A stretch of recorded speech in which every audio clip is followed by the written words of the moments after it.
In the day's other news, the European Union and a growing list of nations banned flights by Boeing 737 MAX after an air disaster in Ethiopia. Sunday's crash left all 157 people on board dead. In the U.S., Boeing defended the plane, and the Federal Aviation Administration maintained it is fit to fly. We'll delve into some of the details after the news summary. In Syria, Islamic State fighters are urging supporters to launch vengeance attacks around the world. Several hundred die-hard fighters are now under siege in eastern Syria. They posted a recording on social media today. It tells followers to, quote, rise against the crusaders and take revenge for your religion. The government of Venezuela announced today it's investigating opposition leader Juan Guaido over a nationwide power blackout. The electrical outage began Thursday and continued today. President Nicolas Maduro went on national TV last night to blame the United States and Guaido. The nation's chief prosecutor followed up today. What happened last week, this electrical sabotage, is not a casual event. What I am telling all of you is that this is part of a growing number of events, each time larger, to knock out a legitimately elected government. Where are the supposed calls to dialogue, agreement, coexistence? Guaido blames corruption and mismanagement for the blackout. Meanwhile, U.S. Secretary of State Mike Pompeo said last night that all remaining American diplomats will leave Venezuela. He said their presence had become a constraint on U.S. policy.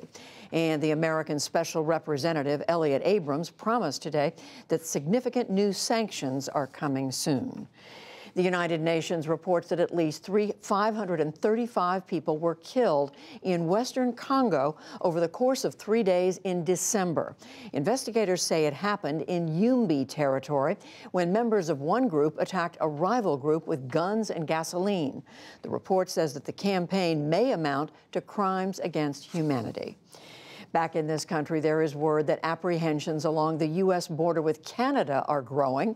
The Customs and Border Protection Agency reports that more than 4,300 people were detained in 2018. That's up more than 40% from a year earlier. During that same time, nearly 400,000 people were apprehended along the U.S. border with Mexico. President Trump is facing yet another investigation. It is widely reported that the New York State Attorney General's office has subpoenaed records from 2 banks. They involve real estate projects and Mr. Trump's attempt to buy pro football's Buffalo Bills in 2014. His former lawyer, Michael Cohen, has told Congress that the president routinely overstated his wealth when he was dealing with banks. And on Wall Street today, stocks had a mixed day. The Dow Jones Industrial Average lost 96 points to close at 25,554. The Nasdaq rose 33 points, and the S&P 500 added 8. Still to come on the NewsHour, how governments and airlines worldwide are responding to the Boeing crash. An on-the-ground report from the Mexican side of the southern border.